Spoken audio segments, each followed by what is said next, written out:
tienen que modificar la cátedra, yo las haría obligatorias, como para promocionar la materia.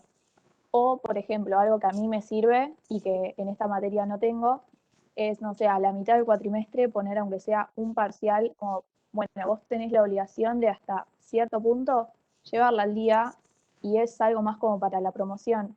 Es algo que a mí me sirve. Capaz que no es tan liberal y tan libre, pero creo que en este contexto también es como son nuestros primeros años de facultad, por lo menos los míos, a mí se me hace mucho más fácil. No Totalmente, sé si opinan pero igual. me Claro, entendés. quería agregar, Sí, claro, en primer lugar, nada, profe, creo que todos estamos así en modo ensayo y en ver estrategias, o sea, si se equivocaron, justamente es porque no hay un manual que diga cuál es la forma correcta de hacerlo y cuál no, digamos. Eh, pero bueno, por otro lado, claro, digamos, yo también siento lo mismo con otras cátedras que hacen actividad, o sea, proponen actividades para hacer de forma obligatoria con tiempos muy laxos y muy amigables en ese sentido para que nos ajustemos, pero que haya una obligación de no seguir al día, pero sí, efectivamente seguir con las lecturas, ver las clases, o sea, qué sé yo, en la mayoría de los casos de mi materia no es obligación ir al Zoom, pero bueno, efectivamente es una herramienta que sirve para después ir a los textos y hacer esas actividades que a fin de cursar son obligatorias. sí. Sí, un elemento más que me llamó la atención, creo que ustedes también lo dijeron, o alguna colega de ustedes lo dijo, de pensar las condiciones en el cual cada uno desarrolla las materias, quienes lo hacen desde un celular, quienes tienen su computadora, quienes comparten entre muchos una computadora, o sea, como que en la reunión de cátedra lo que pasa es de que cuando uno mueve esto, también mueve las condiciones de trabajo, entonces medio... em, em, a ver cómo te digo, no todos los docentes también están en las mismas condiciones, ¿no? Entonces, yo digo, bueno, tenemos que pensar cursadas para alumnos en condiciones diferentes. El que se va a conectar solamente con el celular, tenemos que armar una suerte, digamos, de serie de podcast, porque, digamos, se le va a comer el crédito en los videos, no le podemos exigir y pensar una cursada distinta para los otros. Y esto que vos decís, Carmín, vos sabés de que durante mucho tiempo nos debatíamos, ¿sabes por qué decidimos poner un solo parcial?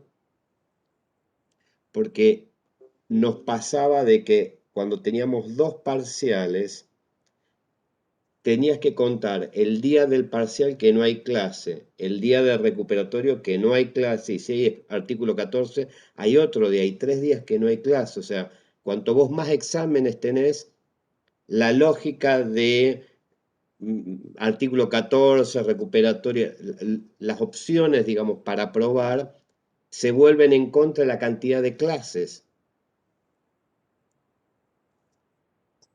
Pero, por ejemplo, también se puede salir de la típica de dar un Word, dar 3 horas y resolverlo y entregarlo. También puede ser un archivo de Google Forms que sea, no sé, un multiple choice y es como una instancia que vos, por más que no sea el parcial tradicional, que vos lo tenés que saber y lo tenés que hacer. Y puede ser fuera del horario de clases. Podés poner, no sé, media hora, que yo creo que en el día todos tienen media hora para hacer un cuestionario y es una instancia obligatoria igualmente. Si Claro, no claro, se pero por eso, quiere... te digo, en el sistema anterior, Ah, cuando era presencial, pensé que el año lo que pasado. pasa es que ahora la asincronicidad te genera otros problemas. ¿Sabes cuál es el otro problema? Es la copia. Sí, también. O sea, ustedes son alumnos ejemplares, vienen, se conectan, leen los textos, qué sé yo, pero ahora el problema es más, vienen los software, las empresas que están haciendo negocio con esto de la virtualidad, el software viene incluido con un sistema para que te escanee a ver si te copiaste. Por ejemplo, los trabajos escritos. Entonces te genera otro problema que me resisto a meterme a discutir eso, que debe haber una forma de resolverlo que no tengas que apelar a ese problema. ¿Se entiende? O sea, Sí, se la entiende. virtualidad, mira, uno de los datos que estamos viendo, aumentó la cantidad de alumnos que rinden libre. El problema no sería ese, el problema es de que aunque vos lo das con un tiempo que hagan el parcial, em, no basta con cortar y pegar, tenés que argumentar más, entonces aumenta la cantidad de alumnos que se presentan libre, aumenta los rechazos, pero digamos, me parece de que em, necesitamos repensar un poco esta cuestión. Yo coincido plenamente con vos que hay que estructurarlo. No sé si sería el parcial o algo, pero tenés razón. O sea, un dispositivo que mantenga cierta compromiso, digamos. ¿Mm? Porque la tendencia es ahora hacia adentro de las cátedras. Bueno, si hacemos parcial, los alumnos van a pedir recuperatorio, artículo 14, vamos a estar todo el día corrigiendo, etcétera, etcétera. Los fantasmas, digamos, de los docentes. Pero digo, me parece de que es factible un camino intermedio, por ahí como vos decís, no, digamos, ver de qué manera alguna instancia, digamos, de revisión de bibliografía o de algo. ¿No? En teoría, en teoría, ese es el espacio de los foros, que en general los foros muchos no funcionan, que sería bueno, claro, no es lo mismo hacer un foro de 80 que con 15. Entonces uno va moderando, ahí vas viendo si leyeron o no leyeron, si están mandando frutas, si están hablando cualquier cosa. Pero tenés razón de buscarle algún tipo de instancia intermedia para, mm, digamos, para, no sé si revisión o mantener cierta sistematicidad. ¿Mm? Profe, no sé si tienen vínculos con la cátedra de didáctica de ciencias sociales. Eh, no, ¿no? Pues, me Bueno, acuerdo pero podemos que tenerla. no, obvio, pero fue la única cátedra que vi que les funcionaron muy bien los foros, pero de una manera que, o sea, qué sé yo, como que tentaba a querer ir y participar. Ahora no te quiero explicar todo, pero Buenas, yo estoy cursando didácticas este cuatrimestre de las ciencias sociales y nada, y opino lo mismo porque yo estoy cursando y participo de los foros y en el foro que yo estoy hay mucha participación, digamos, o sea, se nota que participamos la gran mayoría que estamos y tienen una buena, digamos, metodología, no tenemos clases sincrónicas todos los días, todas las semanas, demás, me parece que está bueno, o sea, concuerdo con Alejo. ¿Y cuál es el secreto así para que funcione? ¿Qué es lo que engancha?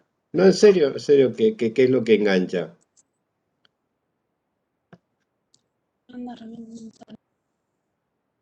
Eh, a ver, yo recuerdo que eran preguntas, bueno, primero que si bien había un límite tentativo de participación, era como algo más que podías explayarte, más de modo creativo, ¿no? Y un poco que eran actividades bastante prácticas, en el sentido de que, de interpretar, bueno, para, no sé, para vos, ¿cuál es la tesis principal que plantea el autor? Sin necesidad de hacer una pregunta como muy rigurosa, o, al menos recuerdo eso. Igual, Rocío, mejor responde vos porque, bueno, también tampoco sé cuántos estudiantes son. Yo no recordaba que era una cátedra muy masiva, por ejemplo, a diferencia de esta. Eso tiene que ver. Por ejemplo, yo estoy en una cátedra de fonética y lo que hacen las profesoras todas las semanas te dan la actividad práctica, la actividad teórica, videos, y al final de la semana vos tenés que resolver una actividad que se entrega. Es con un cuestionario de Google, creo, o no sé cómo lo hacen. Pero, por ejemplo, ellas llevan control de si vos entregaste o no la actividad. Entonces es otra forma, es otro requisito para aprobar la cursada y no te lleva más de 15 minutos hacerlo porque te estoy mintiendo si te digo que te lleva más de ese tiempo. Entonces es algo posible. Ujú. Y que en el caso de eso, ¿qué tipo de actividad es esa que te lleva 15 minutos? Y es de completar, elegir la opción correcta, después te hacen transcribir, justo esto es fonética. Pero no Claro, sé, claro, por ahí da es, para un formato más hacia. Acá es medio complicado. sí, es algo más interactivo. Eh, Si querés, claro. profe, por mail después te paso algunos ejemplos de estos que estoy diciendo, porque ahora no, la verdad que no me No, acuerdo no, muy no. bien. Te- Eh, yo creo que sí, que hay que explorar un poco más, pero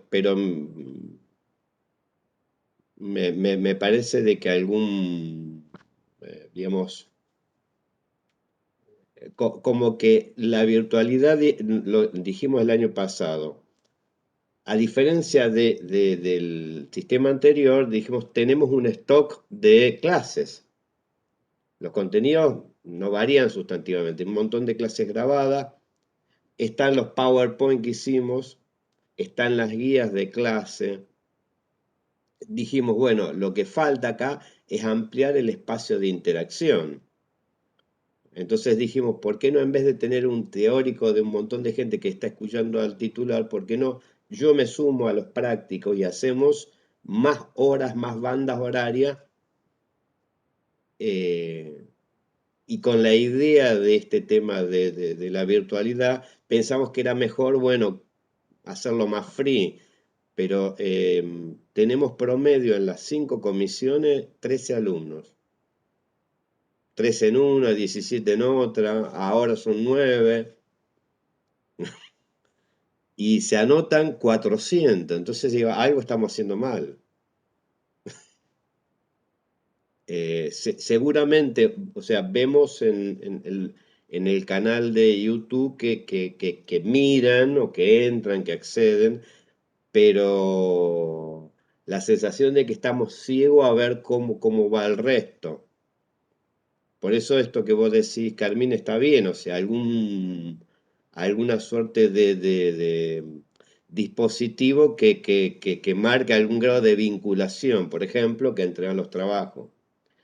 Eh, el otro tema, lo que pasa es que cuando empezamos a hablar de eso, también en el cuerpo docente se generan resistencia. La idea de que se va a trabajar más, que qué sé yo, que no sé qué, que no sé cuánto.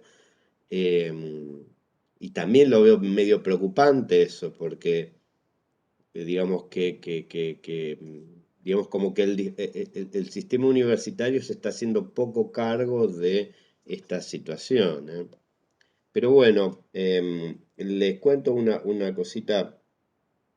Estamos viendo ahora de resolver de qué manera la propuesta del trabajo final, ¿no? Hay otra preocupación antes de comentarle esto que también me gustaría la opinión de ustedes, sobre todo de su experiencia. En el dispositivo anterior, de la presencialidad, el acuerdo tácito era de que los prácticos son algunas lecturas de cada unidad, los programas son más amplios, esos prácticos equivalen, esos parciales, a la cursada y la materia se resuelve en un examen final donde es eso que vino en los prácticos más el resto de la materia. Bien. Ahora el problema es de que nos quedamos solamente con lo que eran de los prácticos. O sea, del programa de la materia que tenía cada unidad una serie de material, etcétera, etcétera, quedó reducido a una suerte de versión light, muy light, de los contenidos. Esto que yo estoy percibiendo, ¿aparece en las otras materias? ¿Cómo resuelven en su experiencia en las otras materias esta tensión entre el programa que uno baja y lo que pasa en la cursada? ¿Se entiende lo que les digo? Yo, por ejemplo, en las que hice el año pasado, em, te daban cierta parte del programa en clases, pero después en el final te tomaban todo. No es que te tomaban solo lo que viste en las clases prácticas. Ujú. Y los teóricos estaban como más, si querías. Entonces no es como que tenías un acompañamiento. En el final te tomaban todo, pero en las clases capaz que veías, no sé, 2 unidades de 5. Entonces O era como sea, arreglate. eran sin promociones esas. Sí, Claro. sí. Por ponerle, profe, lo que decís vos de, bueno, básicamente la reducción de contenidos, lo veo como un problema general que tuvieron todas las cátedras, al menos en mi caso. Visto como problema, pero también como que, bueno, no se puede exigir, digamos, no es posible trasladar las condiciones del aula material a la virtual, como que estaba ese pensamiento generalizado. En la mayoría, al menos en la mayoría de los casos se ha respetado el práctico y siempre se ha reducido del teórico. Capaz del teórico sí se llegaba a ver, pero una porción menor, o, por ejemplo, un video del teórico explicando como muy a grosso modo todos los materiales que no nos iban a dar, digamos, como lectura obligatoria. ¿Se entiende? Sí. Les cuento una cosa de todo lo que circuló, ¿no? Decían la gente que está en tecnología y todo esto, que dicen frases como esta: los alumnos no atienden más de media hora. Después de media hora empiezan a pensar en, no sé, en irse a tomar algo, en la novia, en el novio, no, o sea, la atención de los alumnos parecen pajaritos, ¿no? Y antes, yo daba 4 horas, está bien, no se podían ir, o podían irse, pero había como un acting ahí. Entonces dije, bueno, las clases no pueden ser más de media hora, pero ¿cómo vas a dar media hora? Es un telegrama. Esa cuestión, porque digo, digamos, tenés menos textos, tenés menos teórico o menos explicación, vos decís, bueno, ¿cómo, cómo resolver eso? ¿Cómo en las otras cátedras lo resuelven? Porque yo estoy viendo de que quizás habría que volver en algo de ese espacio expositivo, pero también si es un castigo para los alumnos, vos decís, bueno, ¿tiene sentido? Personalmente el castigo más que nada lo veo por el lado o sea, la atención la pierdo por ese lado que te comentaban a vos con las lecturas. O sea, soy mucho menos productivo que antes, objetivamente menos productivo que antes a la hora de leer. Pierdo mucho más la atención. Quizás no tanto con los videos y los Zoom, digamos, pero no sé, la verdad, no quiero generalizar, es algo personal en ese sentido. A mí Rocío, me pasa lo Carmen. mismo. No, a mí me pasa lo mismo. Yo me doy cuenta que los textos me están complicando mucho más, cosas que antes no. Y para mí el castigo es que no me suban un video, aunque sea de 2 horas, no me importa. Me parece que es subestimar al alumno también, decir que después de media hora no pueden mirar un video o no pueden prestar atención. No, te digo porque pensá que los que no estuvimos en temas de tecnología, No, por eso, obvio. el discurso es, ustedes tienen que hacer clases cortas porque, o sea, ese No, es el discurso, ¿no? No piensen que vas a dar la clase así, por porque, ejemplo, yo el año pasado Mm, estaba cursando gramática y me subían los teóricos de 2 horas y media. ujú. Y yo creo que con tal de entender los temas, yo las miraba las 2 horas y media. Así las miraba o cortadas o pausadas, pero No, está bien, pero por eso te digo, pero lo interesante es de que todos empezamos con esa lógica y estamos diciendo, bueno, en realidad el resultado que tiene esto es que en realidad, bueno, como vos decís, parecería que uno subestima a los alumnos, pero el tema era, bueno, cómo digamos, que este dispositivo no era lo mismo de antes, que hay un salto, ¿m? Y que por ende este formato supone otras reglas. Ahora, pero vos dirías, Carmín, de que, bueno, habría que mantener la lógica en ese punto, ¿no?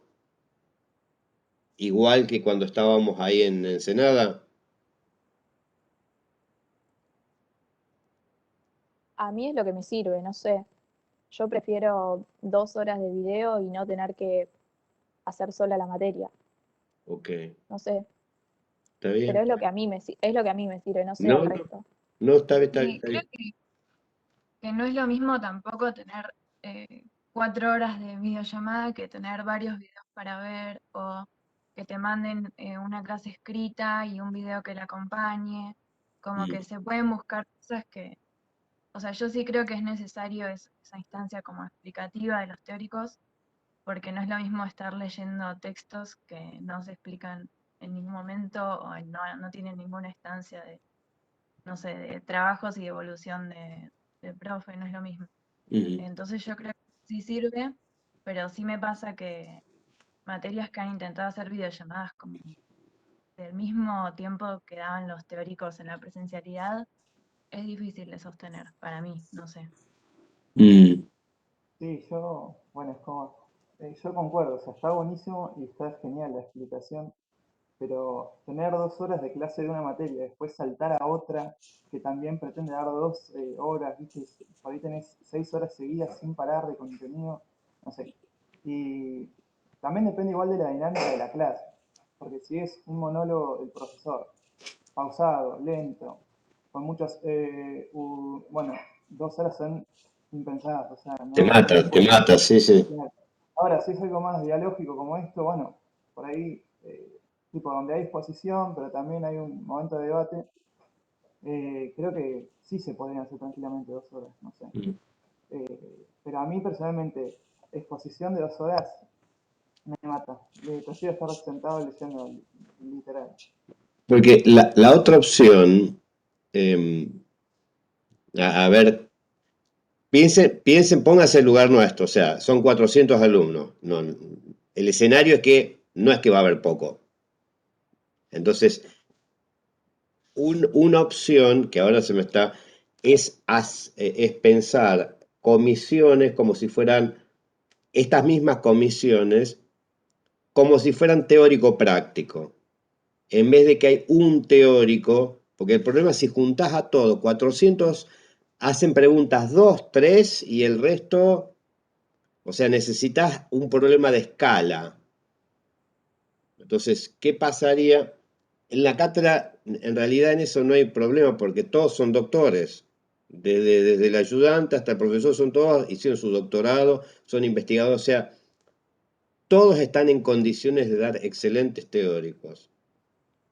Entonces, por ahí, para pensar eso, eh, y, un poco para ir cerrando esta conversación. Uno podría hacer eso, otro lo que vos decís, Carmín, devolver algún tipo de instancia de control, no sé si semanal, pero por lo menos a mitad de la cursada. Otra cuestión sería esto que vos decís, Rocío, de, digamos, si no 2 horas o 4 horas por lo menos, digamos, fragmentar los videos de manera que, bueno, que puedan ser en función del tema. Eh, y otra cuestión que me parece que es interesante, que es volver una mirada más general que ordene los distintos textos en esta lógica de cursada, regular y promoción. Pero digamos, sería volver si ustedes fueran docentes, ¿qué sería obligatorio y qué sería optativo en un dispositivo así?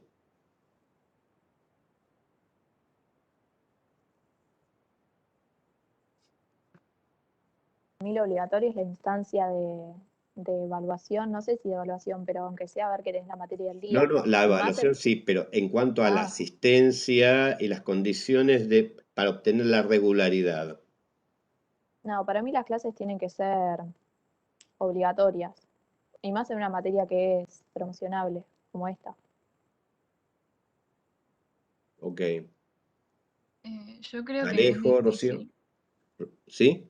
para mí es difícil plantear la obligatoriedad de la materia porque entiendo O sea, conozco gente que capaz no se puede conectar porque le anda mal el internet o eso, comparte el dispositivo con otras personas, entonces tiene otros tiempos, pero sí está bueno pensar eso de los trabajos, no como para que sean necesariamente de una evaluación, sino de eh, eso, o sea, ver el seguimiento de la persona Mm. la materia, o sea, que sean entrega obligatoria, sin que necesariamente vayan nota, no sé, algo así pensaría yo. O Claro, digamos, sí. para mí también, claro, la instancia sincrónica, dadas las condiciones materiales del alumnado, para mí no se pueden pedir como obligatorias, pero sí alguna instancia, como sea una actividad o un foro, que dé constancia que hay seguimiento. Porque la clase se podrá grabar en un YouTube o un podcast o lo que sea que se puede escuchar en cualquier momento y poner en juego, digamos, en un foro Ujú. de actividad.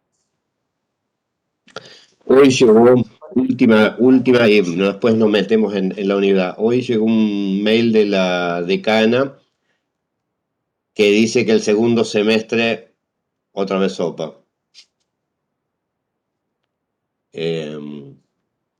Y que en septiembre más o menos ahí se definirá si el primer cuatrimestre del año que viene seguimos con esto o hay alguna chance de recuperar algo de presencialidad. Pero bueno, ya el segundo semestre tiene este dispositivo. Bueno, les agradezco muchísimamente, creo que es un espacio más de terapia que académico. Vamos como perdimos una clase por el 25 de mayo, estamos en un pequeño delay en términos de los procesos de reforma. Habíamos visto lo de los 90 y si ustedes corríjanme, creo que tendríamos que hoy para ponernos a tiro, poder avanzar en una caracterización de la reforma de los 90 y del balance. Habida cuenta que le dimos 2 clases, creo, a la reforma de los 90. ¿Es así? Según tengo anotado, esta sería como la segunda clase de los 90, o sea, más que nada siguiendo Exactamente, los textos de Tenti exactamente. Fanfani y Ventacur. Cuando me hiciste vos la pregunta, Alejo, claro, Alejo me escribió si tenía que ver las clases siguientes, los videos, o si avanzaba, o si veíamos. Claro, está buena la pregunta en términos individuales, pero vale para todos. ¿Cómo es la lógica? ¿Mm? Em, y cómo pensar en conjunto. Si les parece, yo, digamos, porque ustedes no me cuentan qué textos leyeron, qué cuestiones vieron, y en función de eso yo hago una suerte de clase de integración del esquema de los 90, refiriendo a los textos que ustedes leyeron y a los otros que están planteados en el programa. ¿Mm? Ay, yo me adelanté y leí lo de los 2000. Pero bueno, ahí hay también un poco un balance de los 90. O sea, pensé No te que escucho bien, habíamos como Augusto. salteado. No, no te escucho Ah, bien. ¿ahora? ¿Pero Ahora se me sí, escucha bajo o mal? bajo. Ok, bueno, hablo más fuerte. No, que yo me adelanté, leí lo del 2000 pensando que como que salteamos lo anterior. Pero bueno, igual en los textos que leí había como un balance de las consecuencias de los 90, así que nada. El resto, ¿cómo le fue con los textos y con los videos respecto de la visión más general de la reforma de los 90? Yo leí el texto, los 2 capítulos de Tenti Fanfani, ¿no? De más o menos eso de la masificación, pero a la vez desigualdad en el acceso a la educación y vi la clase de Robelli, Ujú, que era más de contextualización de la ley federal, bueno, eso. ujú. Digamos que esos dos textos de Tenti son textos interesantes porque eh, son como, diríamos, las nuevas contradicciones que tiene el debate educativo y la realidad educativa, no en Argentina, en toda la región, que es que, parece una obviedad, la ampliación del acceso, la masificación de los niveles, no trae per se mejoras en las condiciones educativas. En alguna medida esas condiciones están limitadas por lo que vamos a llamar las condiciones de educabilidad y las condiciones del propio sistema. Es como esto, ¿no? Como la virtualidad. Por un lado masifica, pero por otro lado te deja en evidencia el que tiene el celular, el que tiene 2, 3 computadoras, el que tiene los padres que tiene todos los libros y el que no tiene un libro. O sea, hay acceso para todos, pero no todos están en la misma condición y el sistema educativo no los atiende con la especificidad de las condiciones. ¿Por qué? Bueno, porque a su vez el sistema también es producto de estos procesos de desigualdad social, pauparización de los docentes, salarial y cultural, deterioro de la infraestructura, mayor complejidad de las realidades escolares, entonces, claro, es un cóctel complicado. O sea, hay mayor acceso, pero se cuadruplican los problemas. Entonces, digamos, es interesante porque en buena medida las reformas de los 90, la promesa era que eran las grandes reformas estructurales y que ahí comenzaba otra película. Que el objetivo de todas esas reformas era mejorar la calidad. Ese fue medio el leitmotiv, modernizar y mejorar la calidad. Bueno, los resultados fueron bastante más modestos de todo ese discurso. Algunos mejoraron la calidad, pero otros medio, digamos, encontró una forma de contención social, no necesariamente la calidad. O sea, para nuevos sectores sociales, la escuela, la escolaridad supuso algún tipo de inclusión en una red de contención social, ligadas a las funciones socioalimentarias, digamos, o sociosanitarias, donde el acceso vino de la mano, no, no vino mucha calidad educativa, pero vinieron otras cosas.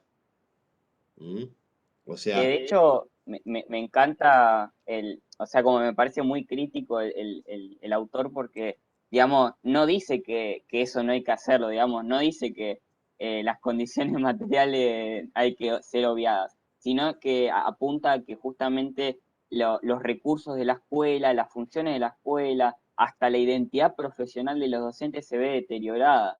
En sí, ese sentido, por eso está buenísimo cuando plantea como esas instituciones eh, que aparte a la escuela o entre las soluciones, ¿no? Que podrían ser, que atiendan a esas condiciones de educabilidad, dejándole la enseñanza y la educación a la escuela, ¿no? Justamente para que no tenga esos problemas y la consecuencia del deterioro de la calidad, que es lo que necesitan los segmentos más carenciados de la sociedad, quizá para avanzar.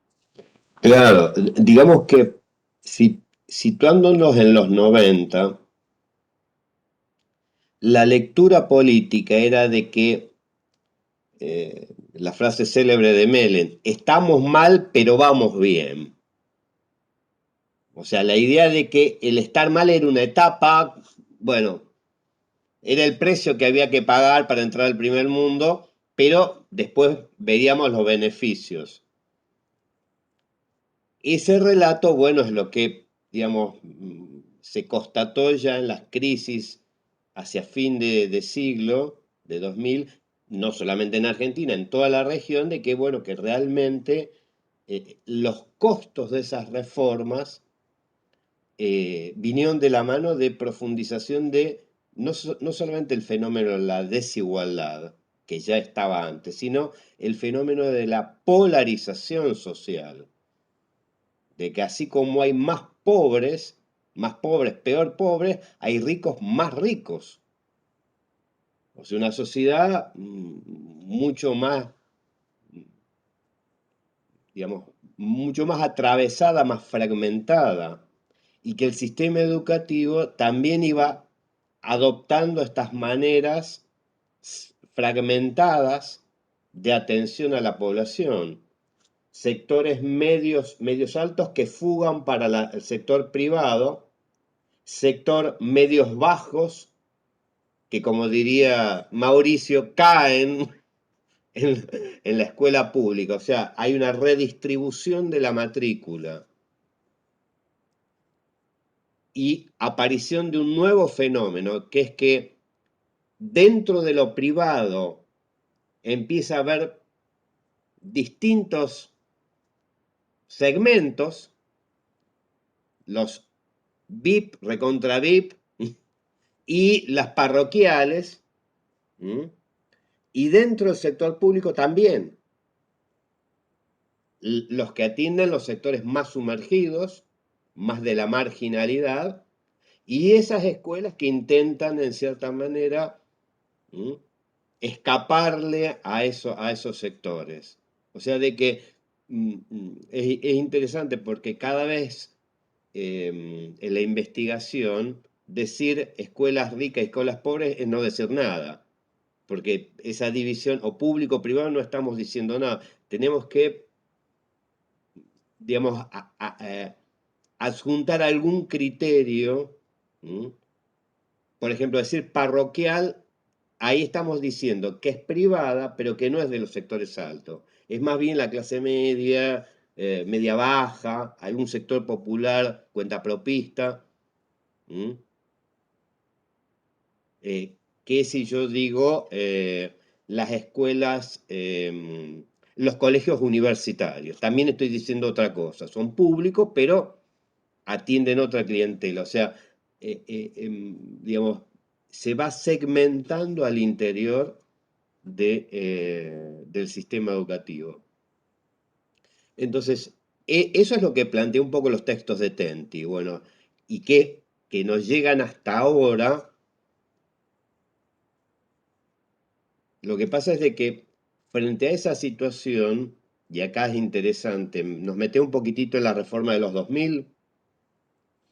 Si ustedes habrán visto los videos o el PowerPoint, en el momento que, digamos, que marca más crudamente el fracaso de las reformas económicas y educativas también de los 90, con las crisis en Argentina 2001, pero si ustedes ven en la región, todos los países tienen un momento, digamos, de alto conflicto que coincide en ese momento con un cambio geopolítico que llega hasta ahora, que es que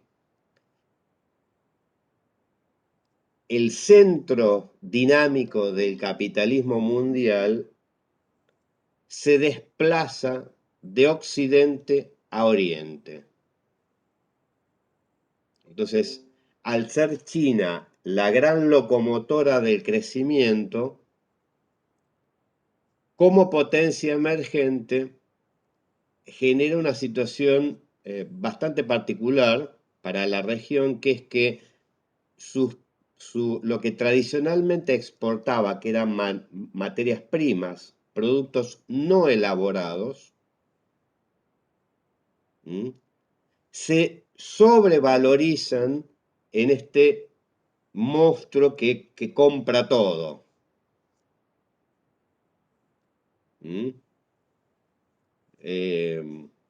en los 2000, la paradoja era que valía más una tonelada o 1 kilo de soja que 1 kilo de Audi, que vale más una materia prima que el auto más caro.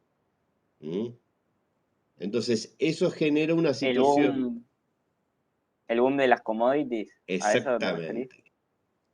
Lo que pasa es de que eso permitió a la región entrar en un periodo inédito de 3, 4 años que, digamos, la balanza de pagos entre lo que exportaban y lo que importaba marcó una época de bonanza económica que coincidió también con el arribo de gobiernos de un signo contrario a la generación de los 90 de las políticas neoliberales.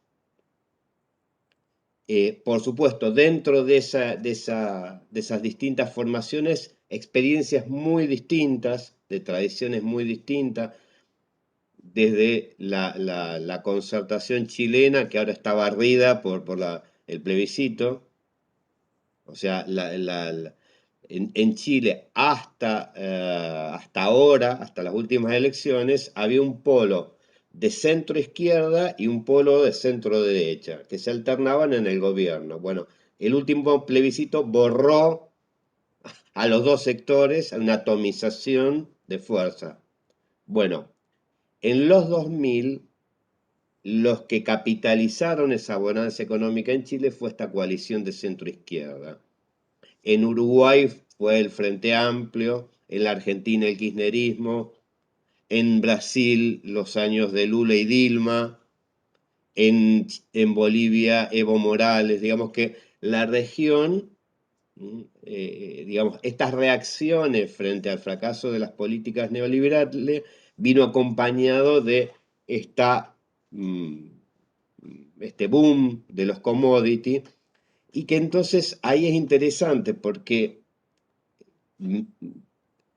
¿qué pasó con ese diagnóstico detente y de desigualdad? ¿Qué es lo que hicieron los países?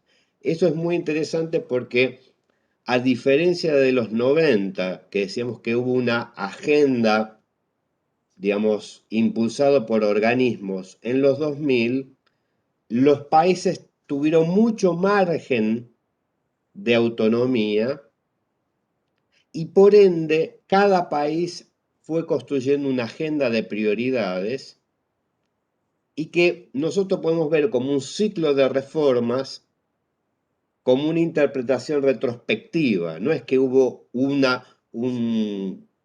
canon, una agenda específica de reformas, sino que a lo largo de los años se pueden buscar elementos comunes. Entonces, ¿cuáles son esos elementos comunes que van a aparecer en los 2000? Bueno, uno va a ser digamos, que los estados van a invertir como nunca antes en educación. Ahora, eso es importante, pero ¿en qué aspectos van a invertir en educación? Bueno, una de las cuestiones que va a estar acompañado de estas es la idea de que estos eran los dilemas de los 2000. Ponemos esfuerzo, ya que se masificó en los 90, en mejorar la calidad, o ampliamos y tratamos de avanzar con las cuestiones de calidad. Cuando decimos avanzamos en la inclusión, es que quedaba pendiente en muchos países, incluido la Argentina, la universalización del nivel medio. O sea, las reformas de los 90 ampliaron los años de escolaridad, pero no es que incluyeron a todos los adolescentes en la educación secundaria. Entonces la pregunta es, con esta plata que tenemos, ¿qué hacemos? Digamos, ¿avanzamos en mejorar las condiciones de esta primera masificación o continuamos ese proceso de masificación y pensamos a una estrategia en términos de calidad. Bueno, acá los países van a armar agendas un poco más diferentes.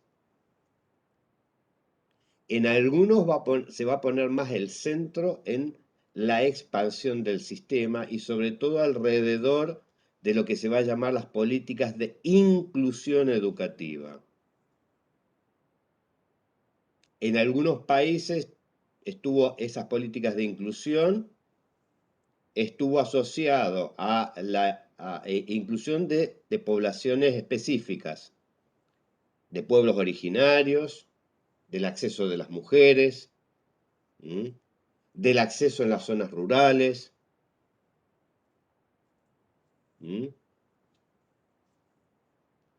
En algunos países esa preocupación va a venir también asociada a que para discutir la calidad es necesario tener un diagnóstico lo más claro posible de las situaciones en términos de calidad. Y eso hizo que algunos países, caso México, caso Brasil, caso Chile, profundizaran las líneas que venían de los 90, que eran de los sistemas de evaluación. En ese trayecto, el cambio tecnológico hizo de que las pruebas de evaluación dejen de ser por muestra y se transformen en censales, lo cual genera, o sea, digamos, no es un proxy, es un dato con nombre y apellido, tal escuela, tal chico, tal sección, tal grado, tal división. Ya podemos tener la foto, digamos, entonces muchos países, en el caso de Brasil, articularon los indicadores de inclusión con los indicadores de calidad y armaron lo que se llama un índice de desarrollo educativo, el IDEB, que sería como una suerte de porcentaje que me indica si la balanza está más para el lado de incluir con baja calidad o de lograr calidad con menos inclusión. Digamos que si nos aplicaran el indicador ese a la cátedra de Historia y Política, seguramente andamos bárbaro en calidad, cero en inclusión. Claro, o sea, el chiste es hacer esto para muchos. Con pocos cualquiera lo hace. Bueno, en algunos países esta discusión no se dio por distintas razones, sobre todo por la visión que hay de los mecanismos de evaluación. Argentina, Uruguay, mucha resistencia a los dispositivos de evaluación. Entonces, más bien sus políticas tendieron a poner el eje más en la inclusión, más en el acceso, en incorporar, que en las condiciones, o más que en las condiciones, en la apropiación que tienen los sectores que están en el sistema educativo de apropiarse de ese conocimiento. Entonces, decíamos, esa bonanza económica puso esfuerzo en esta cuestión de inclusión y con diferencias en cuestiones de calidad. En los 2000 también, se avanzó y esto también es muy, muy interesante porque en América Latina las leyes van por delante de la realidad. Las leyes se aprueban para después exigir que se cumplan. O sea, hacemos una ley de financiamiento no porque se financie, sino porque que haya una ley compromete a los estados a que deben hacerse cargo de eso. O sea, a ver cómo lo digo de otra manera. La ley, la aprobación de una ley no es la resolución del problema, es el inicio posible, tal vez, de resolverlo. La ley del Habla de lo que se aborto dice, es el inicio de un posible, con fuerza, con lucha, de resolver ese problema. No es la resolución del problema. profe, se dice que se abre un horizonte de posibilidades, como es el caso de la ESI, por ejemplo. Que esté la ley no significa Uy, que qué se polite que aplique. suena, un horizonte de posibilidades. Parece una propaganda de shampoo, de alguna gaseosa. Bueno, pero es la posta, ¿qué quiere que te diga? Más fuerza, Alejo, más fuerza. Es un espacio de lucha, es una Bueno, oportunidad. es que, digo, depende de los sectores. Por eso. Bueno, pero es interesante porque sobre las leyes de educación, es interesante ver aquellas leyes como lo del aborto, que supone una lucha de distintos sectores, que las leyes de educación, que no es que no hubo una lucha, no aparecen claramente los actores sociales que impulsan. ¿Se entiende lo que estoy diciendo? Para decirlo de manera, los sectores populares tienen tantos problemas, uno de ellos es la educación, pero no es el que está en el tope. Comer, trabajar, salud, vienen antes que la educación. Entonces, el problema es de que en las leyes de educación más bien son acciones desde el Estado que expresiones de actores que empujan. Por eso es de que también un fenómeno que se va a dar de los 90 y de los 2000, que es la emergencia de nuevos actores en la definición de políticas educativas. Se van a sumar los grupos empresarios, se van a sumar, bueno, últimamente los grupos de padres.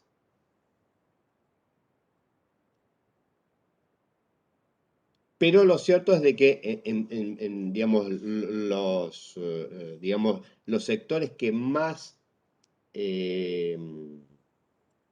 presencia en el sistema educativo tienen son aquellos que están menos representados o menos tienen actores que puedan impulsar. Lo señalo esto ¿por qué? Porque esto es lo que pasa un poco con las leyes de educación, que se sancionan, se acuerdan, pero no hay la suficientemente fuerza de actores, por ejemplo, para hacer cumplir la obligatoriedad. O incluso, bueno, las leyes de financiamiento, por ejemplo. ¿Se entiende lo que le estoy diciendo? De que uno puede ver las leyes como más bien declaraciones de principio, pero que eso no nos indica qué es lo que está aconteciendo, ¿no? A ver si les puedo mostrar en un gráfico. A ver si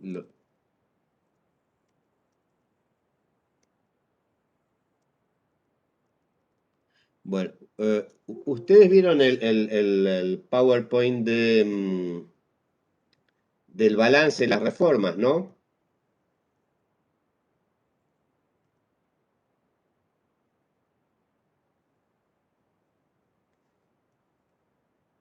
¿Lo ven ahí? Sí, sí, ahí se ve. Espera un cachito. Perdón, profe, ¿de qué estaban hablando? Porque se me cortó toda la internet. No, que la idea era cómo mostrar esta cuestión de que las leyes más bien van por delante de la agenda de lo que acontece en el sistema educativo, en la realidad, y que más bien operan como el inicio para la lucha por su cumplimiento. Claro, también sí, me acordaba de un concepto de lógica top-down, ¿no? De arriba para abajo. Sí. Claro, de una. Pero digo, lo diferenciaba respecto de las leyes, por ejemplo, del aborto, en el que tenés actores sociales que pujaron desde antes y que ahora siguen pujando. No observamos en el ámbito educativo esa acumulación. Entonces, por ejemplo, si ustedes miran estos gráficos, por ejemplo, de privatización, ¿m?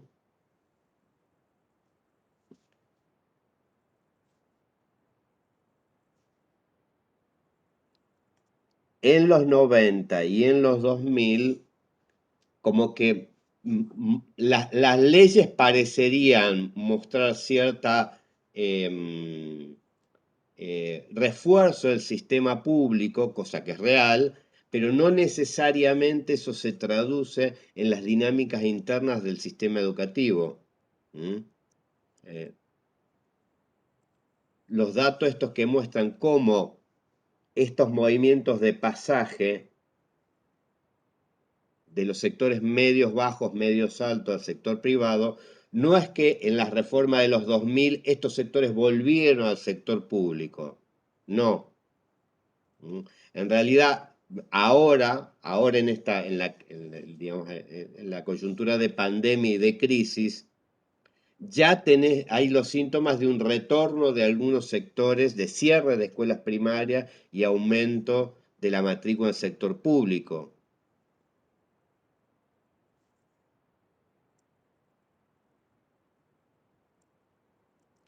Lo que trato eh,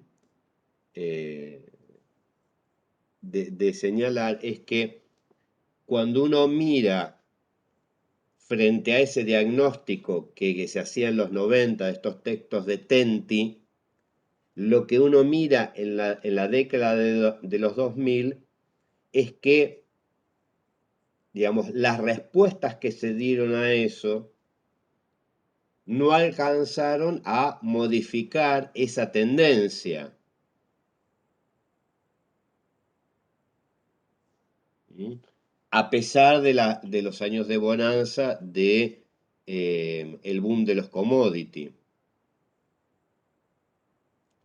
Por esto, Profe, pregunta, sí, porque en el texto de Tenti Fanfani no se habla mucho de la educación privada, o se habla muy, muy poco. Hubo un aumento de la matrícula en los 90 de escuelas privadas, ¿no?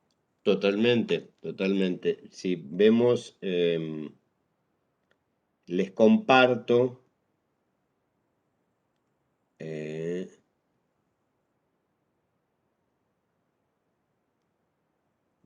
no, este no, perdón, esperen, les comparto el programa. Porque ahí en el PowerPoint, digamos, veía lo de los deciles, bueno, de los medios para abajo, Mm. pero más que nada hasta el 2006. Mira, si les interesa para ver el tema de la privatización, este documento de Alejandro Morduchowicz, que se llama Desregulación y Financiamiento de la Educación Privada en la Argentina,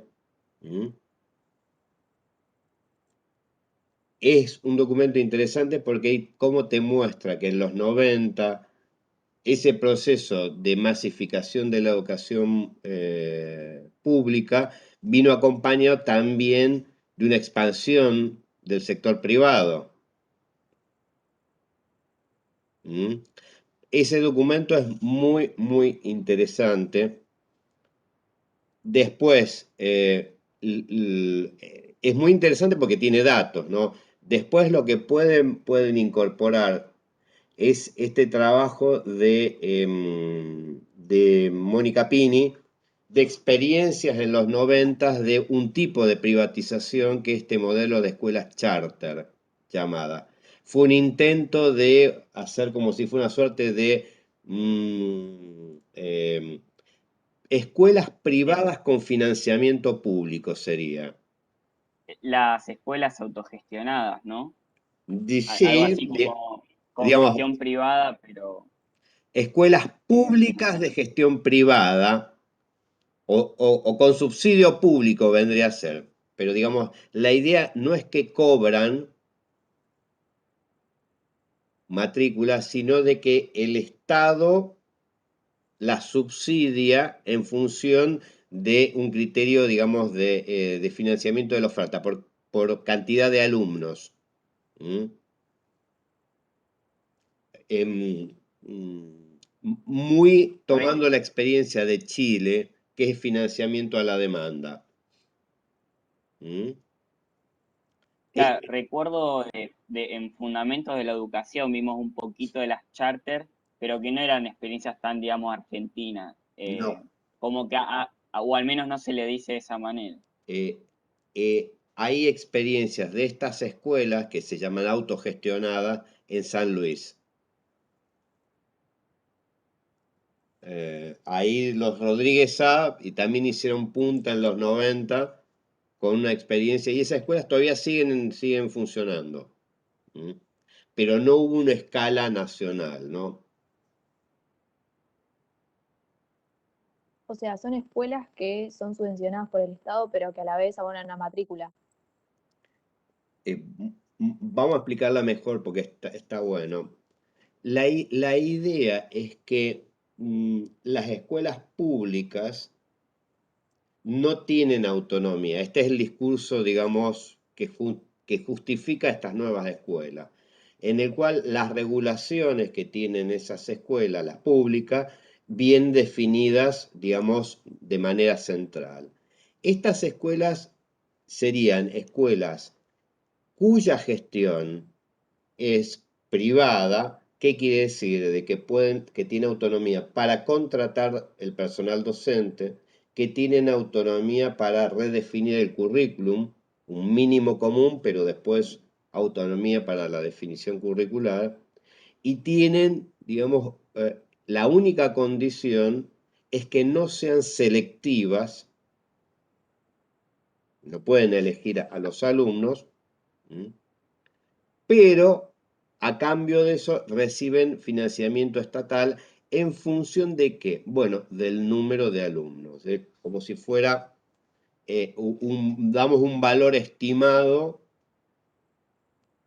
por alumno, entonces según la cantidad de alumnos que asistan regularmente, es el presupuesto que se les da a estas escuelas. ¿Mm? Yo por experiencia tengo a mi hijo que va a la escuela privada, ¿no? ¿Sí? Pero está subvencionada la escuela, Ujú, entonces cobran la mensualidad, el mantenimiento y la ujú. matrícula de ellos. Sí se nota, bueno, que tienen la autonomía para elegir sus docentes y en el programa que ellos manejan, bueno, también. Este, pero bueno, recién usted había dicho Te de señalo que, un dato, Mirta. En sí, Argentina, el subsidio a las escuelas privadas es a través de cargos docentes.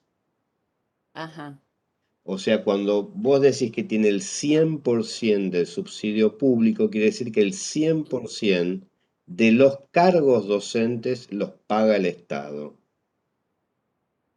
ajá, Las escuelas, ¿qué pueden hacer? Te pueden dar un sobresueldo.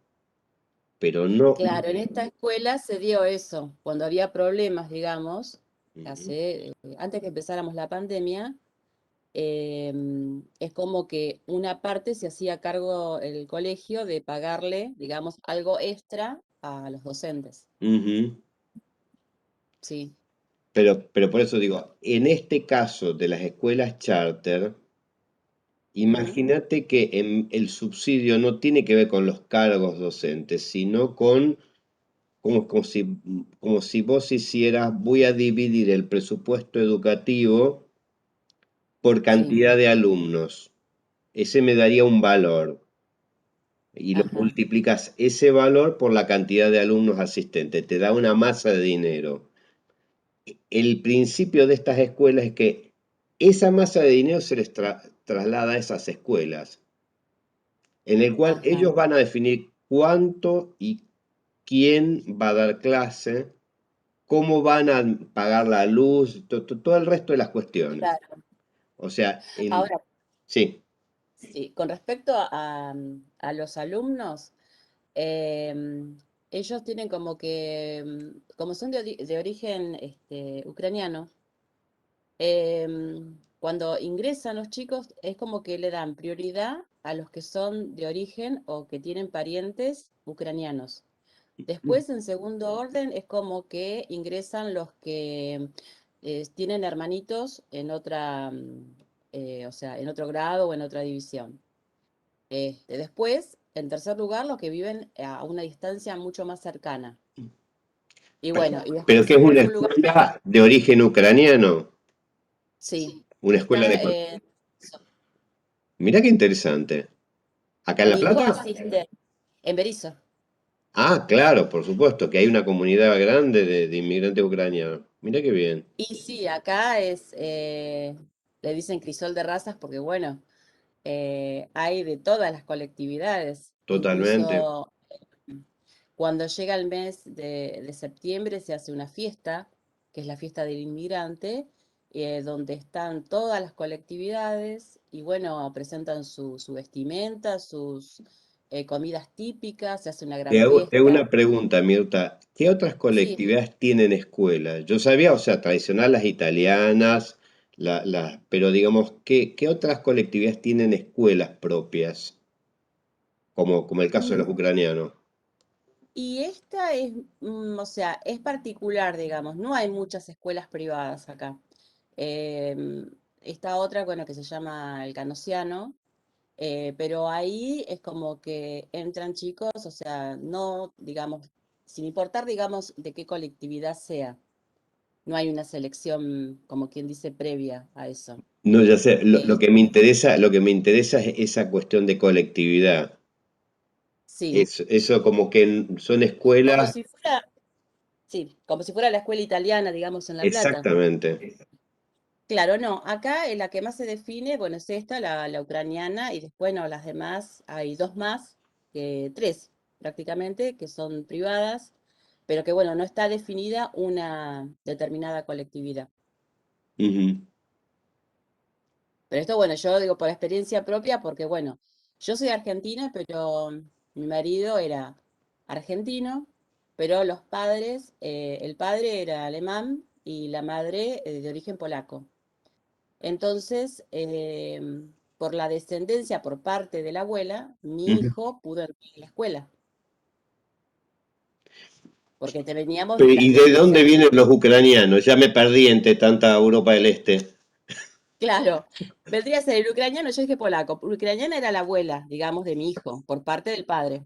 Ujú, Entonces, a través de ella, por ser ucraniana, ujú. tener un lazo, digamos, de descendencia, Ahí sí entró pudo a la entrar escuela. a la escuela. Claro. Pero hacen esa, digamos, divisiones, ¿no?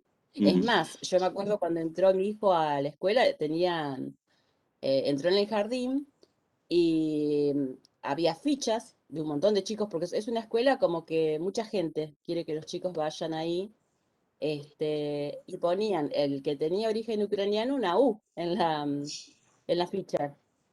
Y bueno, o sea, ya haciendo una preselección, ¿no? Ujú. Sí. De todos modos, ligado a estas de las escuelas charter, Mm, en el 2001 la crisis generó una situación nueva que es no solamente fragmentación en los sectores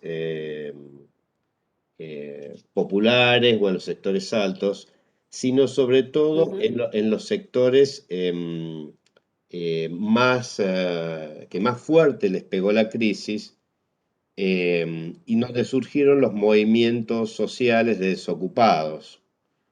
En La ajá, Matanza surgieron estas escuelas ligadas a los movimientos sociales, lo que hoy conocemos los bachi populares.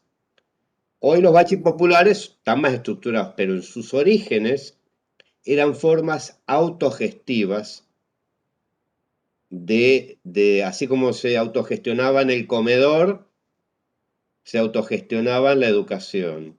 Entonces, cuando se da la discusión de la ley nacional, esas escuelas plantean una suerte de paradoja, dice, no queremos escuela pública, porque eso ya, lo que queremos es que nos financien a nosotros. Nosotros definimos el plan de estudio, nosotros definimos los docentes, una suerte de, digamos, digamos, parecido al esquema charter, nada más que el esquema popular, digamos, que quedaron en la ley como escuelas de gestión social, que no son ni ujú, públicas ni privadas, son de gestión social, claro, que es muy interesante porque esas escuelas plantearon un debate que antes no estaba. Sobre todo escuelas que dicen, no queremos la escuela pública, queremos la escuela que nosotros amamos y que el Estado financie. ujú, Esa experiencia, con el correr de los años, yo tengo una tesista que estudia los bachilleratos populares de los sindicatos. Parecería que esas escuelas tienen mejores resultados, tienen más retención, más graduación, ¿no? Pero en una lógica, digamos, muy, digamos, que se corre del planteo más general de esas escuelas. Digamos, por ejemplo, el currículum, esta tesista trabaja para la UOCRA. Entonces la tesista hizo el manual del alumno constructor, es como si fuera el alumno bonaerense, nomás que es para el alumno de la UOCRA. Entonces son jóvenes adultos, ¿m? Que es un bachillerato con orientación, digamos, en construcción. Otros que están con el Ministerio de Salud. Entonces, esas escuelas tienen un estatus medio parecido a estas charter, que son claro, financiadas por el Estado, pero, digamos, tienen cierto margen para contratar a los docentes, o para designar en este caso, y cierta autonomía, o bastante autonomía, para definir el currículum. claro, Entonces, no serían como la escuela privada de algún dueño, se parecería en algún punto más a una escuela de colectividad, nada más que no sería una colectividad, sino de un sindicato o de una comunidad barrial, pero con mucha autonomía. ¿Mm? ujú, O sea que, digamos, desde los 90 a los 2000, esa heterogeneidad, ya hoy estamos en un nivel más importante, que es que muchas de esas experiencias se han institucionalizado. ¿Mm? Una de las formas de institucionalizar fueron precisamente de pasar de esas escuelas autogestionadas a estos bachi populares o estos bachilleratos de los sindicatos. ¿Mm? Entonces, el mundo de lo que antes llamábamos privado se vuelve medio borroso. ¿Mm? Se entiende, digamos, si por privado entendemos no estatal. Sí, cada vez más justamente este proceso de heterogeneización del sistema educativo cada vez se complejiza más, porque aparte acá, digamos, también refiriendo al típico pensamiento de, bueno, los segmentos populares van a la pública, bueno, no, hay otras ofertas educativas que también atienden a ese segmento de la población. Y una pregunta, ¿lo vamos a trabajar esto en otra de las clases? Yo pues no vi lo de los 2000 y eso, no sé, No, capaz. pero por eso vamos estoy tratando de hacer un mix entre los 90, pero ¿qué es qué te interesa a vos, Alejo? Vos tirame una onda y yo profundizo. No, porque una mirada es ver qué es lo que pasó con la política, por dónde fue la política, que eso nos habla más bien de las intenciones del Estado. Y otra cosa es qué es lo que pasó en el sistema. Esta historia de la fragmentación, esto pasa por debajo de la política. O sea, Claro, sí, después se llega a empezaste con un institucionalizar. comedor popular y terminaste armando el currículum. Esta sería la historia. Tal cual, Designando sí, sí, sí. docentes. Yo eh, porque también en otras materias, ponele, he estudiado las organizaciones de la sociedad civil y claramente al atender necesidades estrictamente de territorios, han acudido a esta diversificación de funciones y se han hecho, bueno, o bachillerato populares o el plan fines, por ejemplo, así que, pero mm, nada, yo mm. para saber si No, había algún texto. lo que te diría que esto es como una tendencia y que llega hasta ahora. Ahora estamos en una situación de desinstitucionalización, pero hasta antes de la pandemia, eh, las definiciones de la política educativa cada vez más están asociadas al territorio. Por ejemplo, en la provincia de Buenos Aires, la definición de políticas educativas cada vez pasa más por el nivel municipal. O sea, mucho de lo que pasa en las escuelas tiene que ver con la dinámica municipal, no necesariamente con el nivel de la provincia y mucho menos con el nivel estatal. Y esto tiene que ver un poco por transformaciones que hubo a nivel de la provincia de Buenos Aires en la ley, pero sobre todo por el nivel de complejización en la base del sistema. ¿Mm? Hay estudios muy interesantes, sobre todo de escuelas en sectores populares. Eh, Me viene a la memoria un trabajo de una antropóloga, ya me voy a acordar el nombre, que hizo un trabajo en escuelas de Quilmes, muy interesante porque muestran de que en esas escuelas la frontera del adentro y del afuera institucional cada vez más borroso. Las escuelas no es que acá esté el espacio del currículum y el otro es el espacio del barrio, sino que tiende a borrarse eso, a borrarse la diferencia entre las redes clientelares, religiosas, políticas, ¿m? Eh, digo, como que se va conurbanizando ese paisaje escolar y en el cual cada vez más entran en juego otros actores locales, en el cual lo que diríamos el nivel central, los inspectores, digamos, necesitan articular. eh, a ver, Sí, en los se abre el 90 juego, vieron que cuando ustedes van para Buenos Aires, en la autopista pasan por la Villa Itatí, de una de las más grandes, que van a ver porque tiene unas rejas, como un alambre tejido.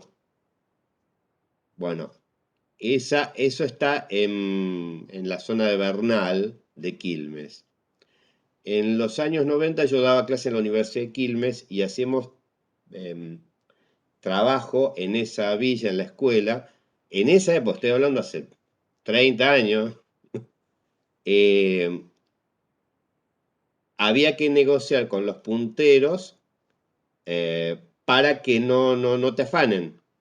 O sea, si vos ibas con guardapolvo blanco, estaba todo bien, los maestros, no. Ahora, digamos, eso empezó a ser parte de las formas de intervención de la escuela en esos territorios, que hay estos otros actores, en el cual es necesario tener algún tipo de negociación de articulación. Hoy, digamos que los procesos de desigualdad, los procesos de marginalización han agudizado esto. Por eso es que el nivel de la gobernabilidad del sistema cada vez más pasa por este otro nivel, que es el municipal, el barrial, y en el cual el nivel central y el Estado, qué sé yo, nacional y provincia, se vuelve cada vez más difuso. Y este es un movimiento que también pasa en otras áreas, en salud, en seguridad. Hace 30 años nadie hubiera hecho un estudio de la política educativa municipal en La Plata, porque el municipio se ocupaba de otras cosas, no de la educación.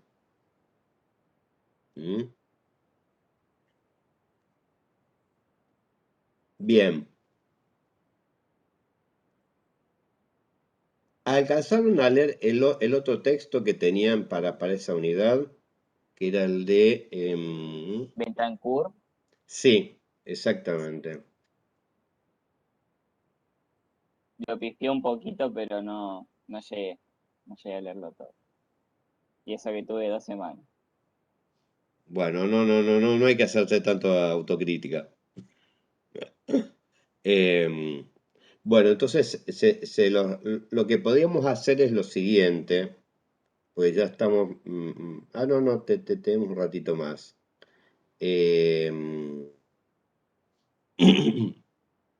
Avanzar más en algunas características de las reformas de los 2000, pero me interesa, digo, que tenga una visión más general de los 90 antes de pasar a los 2000.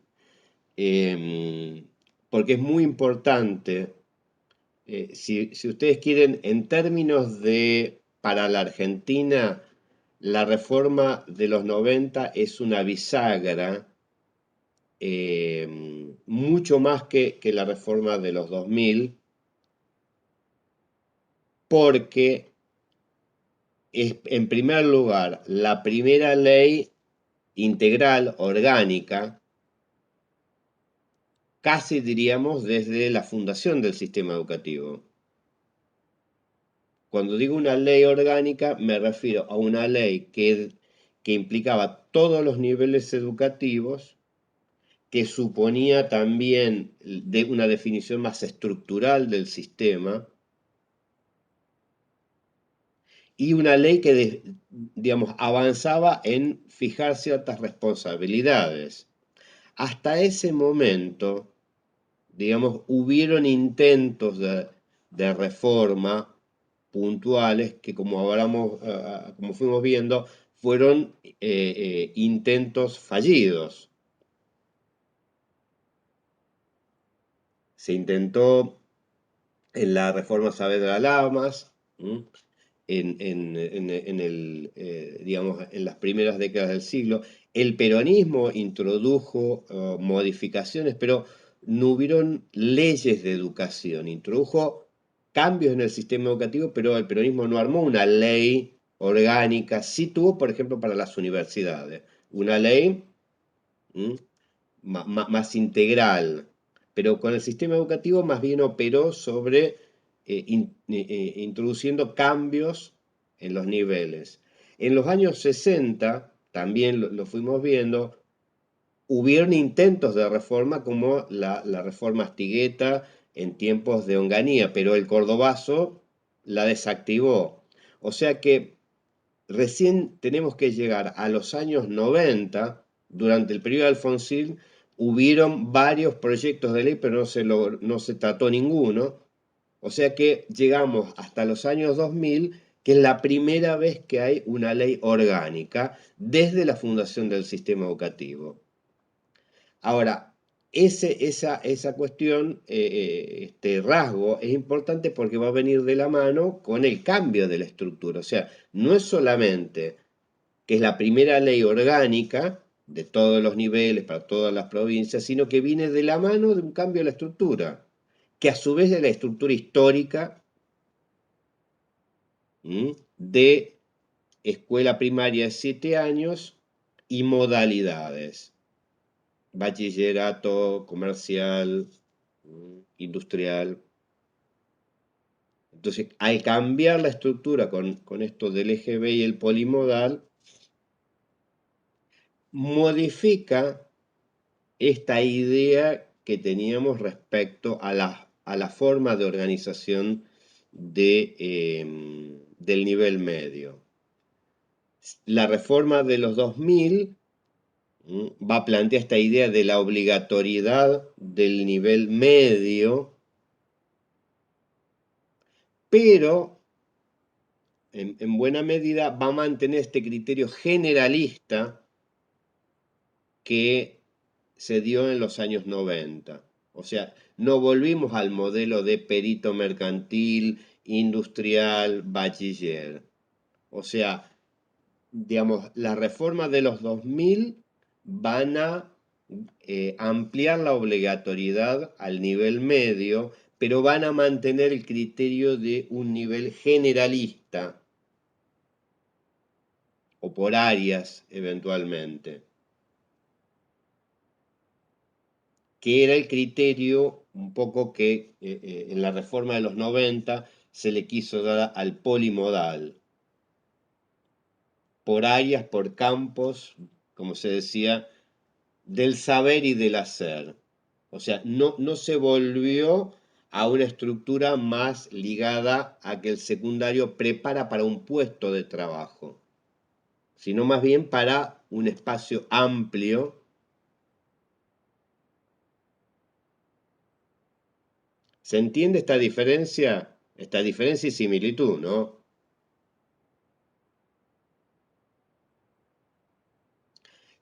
Antes, quien iba a un industrial tenía un título llamado técnico.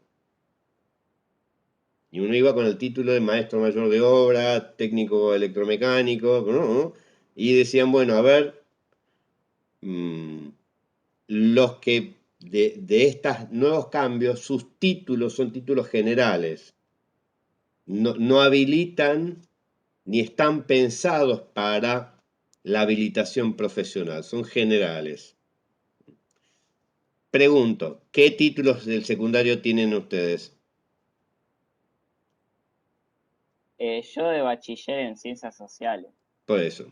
Yo, Sí. Generalistas generales, yo especialistas de en generalidades. Muy bien. Carmín, bachiller en administración contable. buah, un poquitito, así, es más amplio que un perito mercantil. Muy bien. Mm, Perdón, Carmín, vos hiciste el secundario en los Hace 2 2010, en la años. primera década del siglo XX, ¿no? Del XXI. Sí, sí, Por eso, esa definición de administración, ¿cómo dijiste? En administración administración contable. contable. Bueno, esa definición viene del polimodal. El polimodal definía una de las áreas es administración, comercio y no sé qué otra cosa. O sea, esa forma de pensar el nivel medio, como en una suerte de campo más de conocimiento que de la acción. O ¿Rocío? Mi secundario estuvo orientado en contabilidad Ujú, desde el primer año. muy bien. Rocío, ¿usted es bachiller en? Yo igual que Alejo, en ciencias En sociales. generalidades. Sí, sí. Digamos que la reforma de los 2000, esta es opinión mía, no. Soslayó la discusión de el tema de la relación de escuela media-trabajo. ¿De qué va a trabajar Rocío cuando termine el secundario? Bueno, nada, porque es especialista en generalidades. Lo que tiene está predestinada a seguir estudiando para ver si va a trabajar de algo. ¿Mm?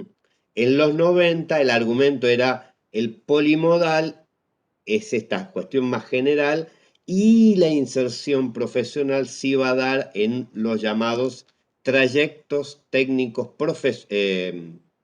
tecnoprofesionales, Sí, técnico-profesionales, que iban por fuera,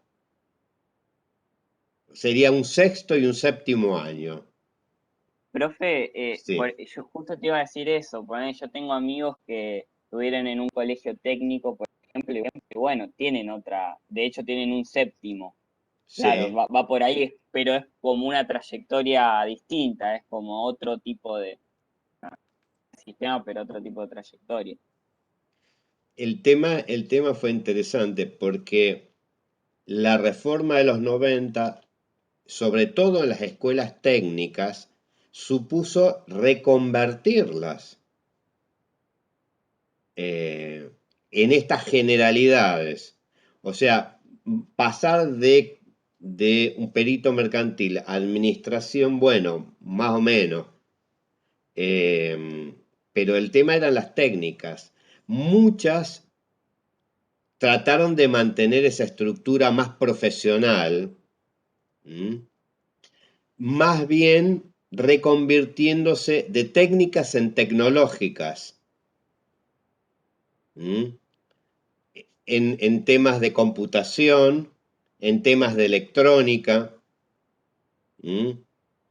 O sea, dejaron de la idea de la profesión, del oficio, ¿m? Y en el ciclo de los 2000, muchas de esas escuelas intentaron de alguna manera recuperar esa tradición, ¿m? Que es, por ejemplo, si ustedes van acá a la salida de La Plata, al industrial, la gente le sigue diciendo industrial, pero sería bachillerato número no sé cuánto, que está en 527. Ese era un tradicional industrial que se reconvirtió en los 90, ¿m? Y que en los 2000 se volvió a reconvertir tratando de mantener ese sesgo, digamos, más profesional.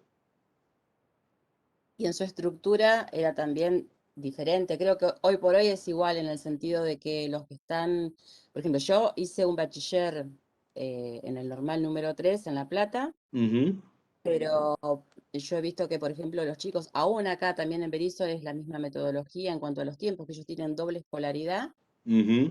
porque a la mañana cursan una determinada cantidad de materias y a la tarde tienen taller.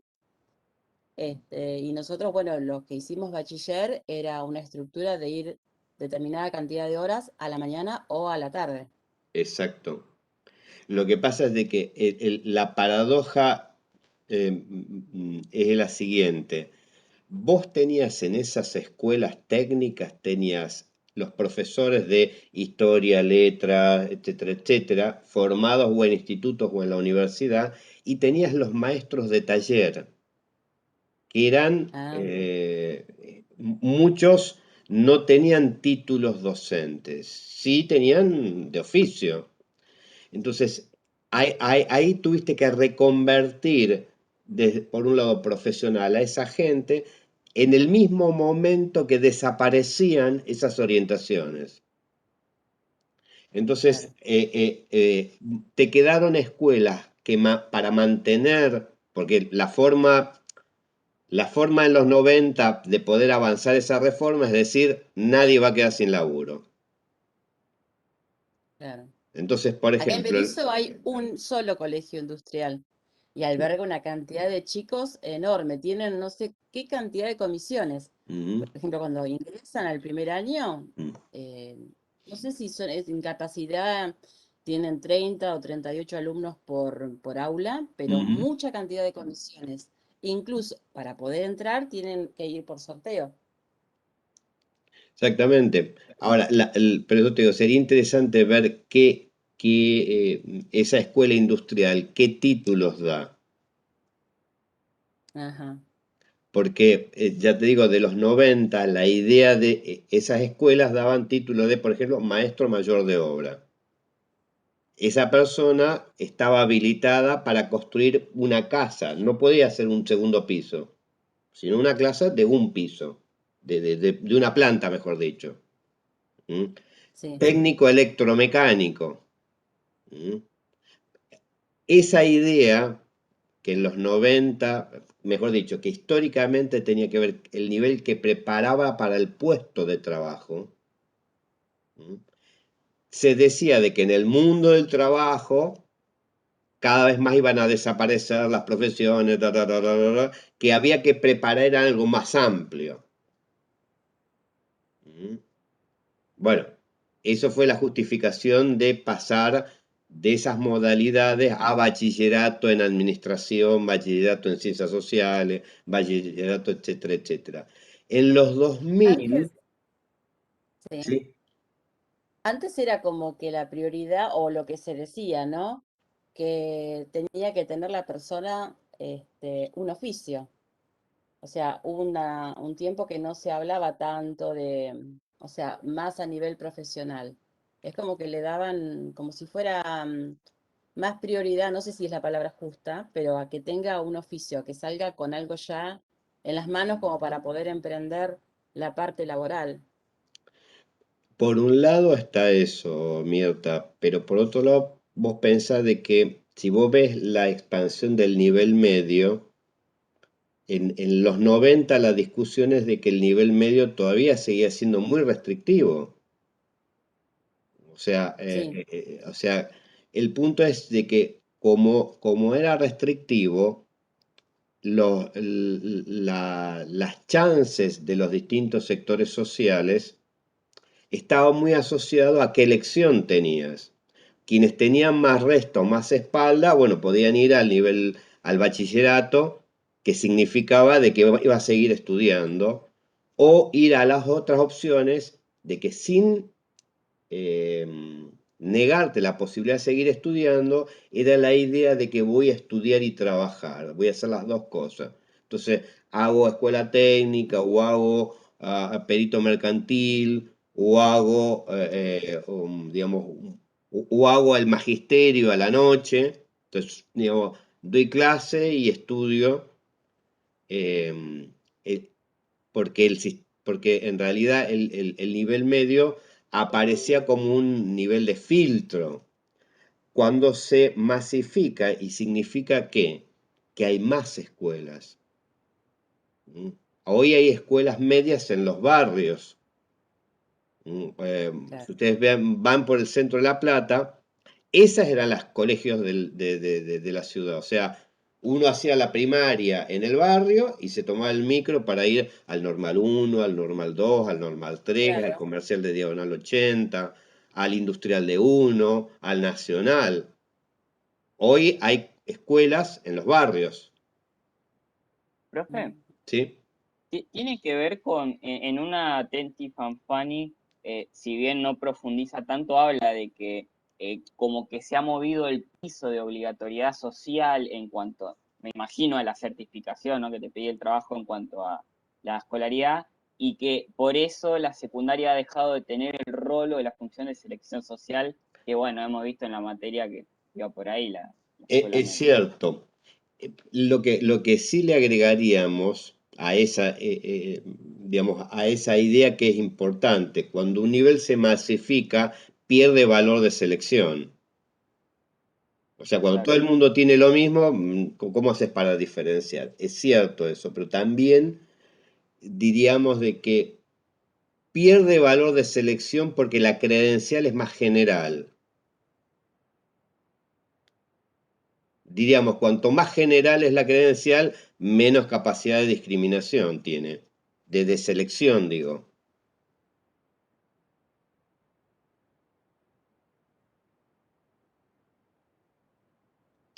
también es cierto, vamos a ver la mitad del vaso lleno. Vamos a ver la mitad del vaso lleno. Que efectivamente la posibilidad del acceso más cercano, la posibilidad de ampliar las expectativas de inclusión educativa,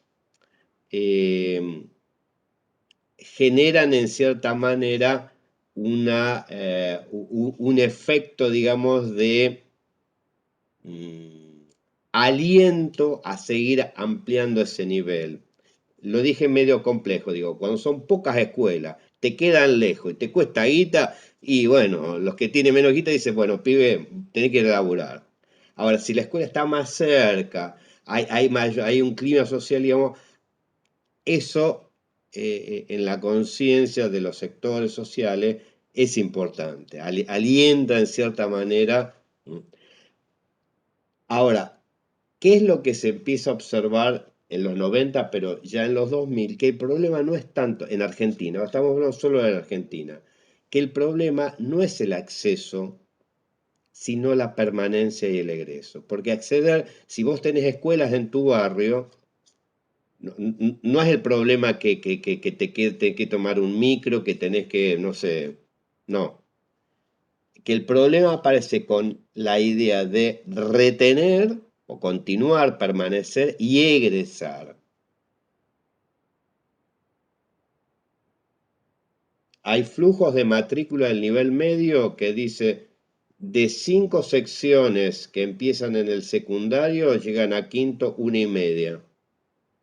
El resto se van desgranando, desgranando, desgranando. O sea, de vos 5 divisiones en primer año, te queda 1 y pico en quinto.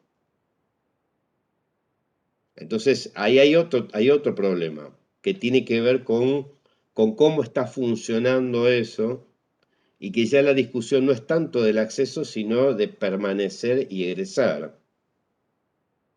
Y que parecería que ahí está, que hay razones que tienen que ver con el tipo de población y con los dispositivos.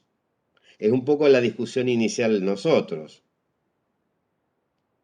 Que los alumnos de Historia y Política y la facultad no son todos iguales, tienen condiciones distintas, y que si los atendemos igual, y bueno, no vamos a tener una mayor eficacia, ¿eh? Entonces, digamos que toda esa discusión, sobre todo en el nivel medio, ustedes tienen, creo que, o en esta o en la otra. ¿Alguien preguntó algo? No.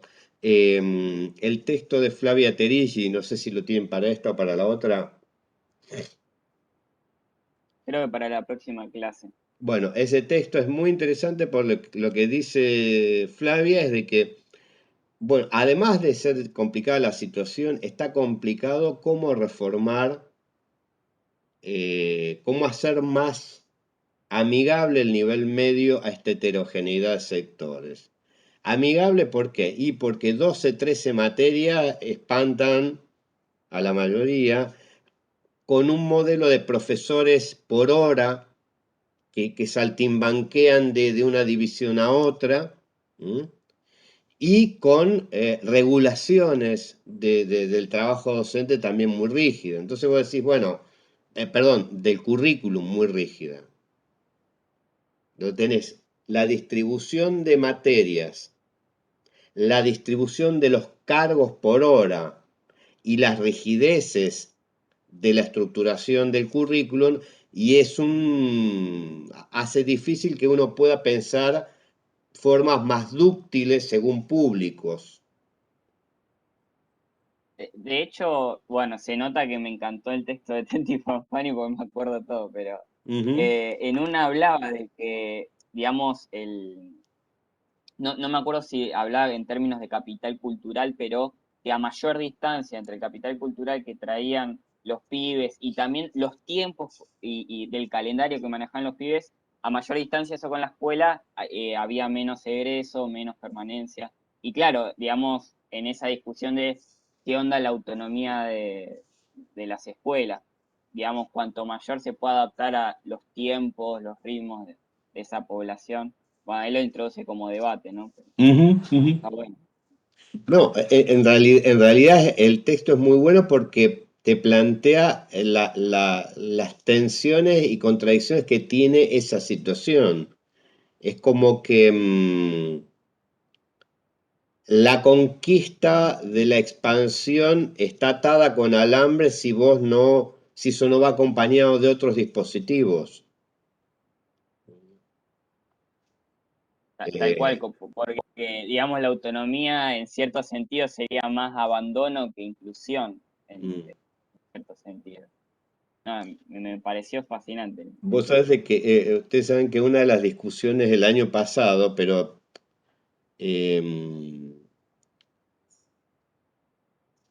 que llega hasta ahora, ¿qué haces con los sectores populares y los grados más primero, segundo, en el cual no podés centrar la educación solamente en la virtualidad e incluso en el papel de los padres? Entonces, una de las discusiones era si no era mejor volver a tecnologías antiguas, digamos, como la cartilla. En los métodos de alfabetización, como se hizo en Nicaragua o en Cuba, es un método que está pensado para no maestros profesionales, sino para que cualquiera pueda enseñar a leer las primeras letras a otro. Y que ese dispositivo no necesite de otro maestro que te controle a vos, sino que la cartilla sea en cierta manera lo que estructura en pasos. Bueno, a algunos les parecía un horror, ¿cómo vamos a volver eso? Y a otros decían, bueno, pero en esta que no podés hacer presencialidad, que no tenés conectividad, que no tenés dispositivo, y bueno, estamos volviendo como si en vez de estar en el conurbano estuviera en la montaña, en la puna, que tenés que llegar con algo que, por ejemplo, sea más estructurado. Claro, pienso, bueno, que también introduce un poco esa cuestión el texto de Tenti Fanfani, el tema de los colegios rurales. La verdad que desconozco totalmente cómo son esos dispositivos, pero me imagino que la conexión entre el estudiantado y el profesorado no es el mismo que acá en la URBE, por así decirlo. No, por supuesto. De todos modos, te digo, les digo, los resultados de las pruebas de evaluación es muy interesante porque cuanto más chica es la localidad, digamos, entre La Plata y un pueblito, comparativamente los resultados escolares son mejores en esas localidades más pequeñas. Casi diríamos, la proximidad y la continuidad de ese espacio parecería de que genera, que tiene más capacidad de enseñar y apropiar a los alumnos que las grandes escuelas. Cuando hice el postdoc en Portugal y viajé por Europa, me llamó la atención de que en Europa las escuelas son chicas. O sea, la idea de las grandes escuelas y de los grandes patios que tenés 600 chicos adentro, no hay. Son escuelas mucho más reducidas. O sea, la idea de que la escala, que tiene que ver con conocer a los chicos, a los maestros, son escuelas que no pasan de 200 alumnos, como mucho. Entonces, en cambio, buena parte de la escolaridad, sobre todo el nivel primario, se basó en las grandes escuelas, lo mismo que en el nivel medio. Pero podríamos hacer lo siguiente, o sea, aprovechar estos últimos minutitos. Tendríamos para la próxima clase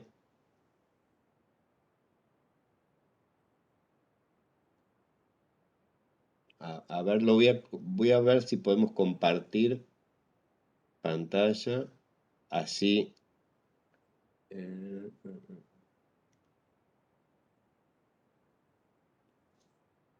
¿Más o menos ven? ¿Sí? Ahí sí. Bueno,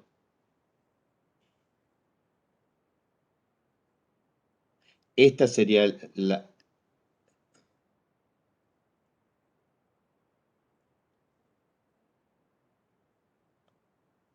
Digamos que La del no, 31 de mayo sería la próxima, exactamente. digamos. Vamos a avanzar con estos textos. En realidad, hoy avanzamos bastante más sobre estos temas. Lo que hablamos hoy lo van a encontrar en el texto de Gorostiaga. Y podríamos empezar, ¿saben qué? El próximo martes discutiendo el trabajo de Flavia, que no es el que hablamos hoy. El que hablamos hoy es dice, los cambios en el formato de la escuela secundaria argentina, porque son necesarios, porque son tan difíciles. Es esto que hablamos. Pero vamos a arrancar con este otro texto de Flavia, que es una mirada muy panorámica de las políticas durante el kirchnerismo. Me parece un texto interesante como para caracterizar en las grandes líneas en qué consistió, así como decimos, los 90 supuso un cambio de la estructura, un cambio en las dinámicas de funcionamiento de la escuela media, etcétera, etcétera. Y con ese texto empezar a caracterizar un poquitito más el periodo del kirchnerismo. Y si les parece, profundizamos en el texto de Gorostiaga, que ya se mete en la discusión más concreta del nivel medio, un poco en la línea que estuvimos hablando hoy. Bueno, si quieren como el gran relato, el cuentito, que ese trabajo que hicimos con Laura, que salió en esa revista francesa, que es como si fuera una suerte de resumen para europeos. Le contamos un poco dónde queda Argentina y qué pasó en los últimos 20 años como para europeos que tengan una idea básica, pero la ventaja que tiene poquitas páginas, te arma un relatito, ¿no? No se queden por supuesto con eso, no es la versión devaluada de todas estas discusiones interesantes que estamos haciendo, ¿no? Pero si les parece, podríamos arrancar en esa clave y ya para el martes que viene ya vamos a tener una idea más clara de cómo pensar el trabajo final y las últimas clases de la cursada. ¿Mm? ¿Qué nos ¿Les parece? quedan? 5 clases por Nos ahí. quedan 5 clases. Vamos a tratar de avanzar, cerrar un poco la reforma de los 2000 y hacer una suerte de clase conjunta entre macrismo y COVID. Entre Macri y el COVID, las políticas educativas entre Macri y el COVID. Así se va a llamar. Pero digamos, ver este último tiempito reciente, que de alguna manera, nada, deje pendiente cuestiones que seguramente van a aflorar si la pandemia afloja, como una agenda de política. Ya está aflorando ahora, pero bueno, pero medio que... Sobre todo es bueno cómo sigue esta película. O sea, adelanto la discusión. La discusión es, bueno, ¿cuál es el balance de pérdidas en los últimos 3, 4 años en materia educativa? Ya tenemos un dato de más o menos cuántos días de no clase presencial, cuántas clases virtuales, pero bueno, en términos de cuántos chicos están asistiendo o asistieron a estos años. O sea, un balance de cuál es el panorama y cómo se piensa digamos, estas nuevas desigualdades. Pero bueno, la idea sería armar un relato también de ese periodo en las próximas clases, antes del Profesor, desenlace final de esta miniserie. profesor, el trabajo que hay que hacer cuando se termine la cursada, que todavía por lo que El dijo el recién, martes que viene vamos a tener o novedades, sea, en cuanto al formato, la estructura y cómo se va a presentar. totalmente. Empezaremos Perfecto. a develar de a poco, Ujú. ¿m? Las características de esto, Del final de la serie. del final de la serie, exactamente.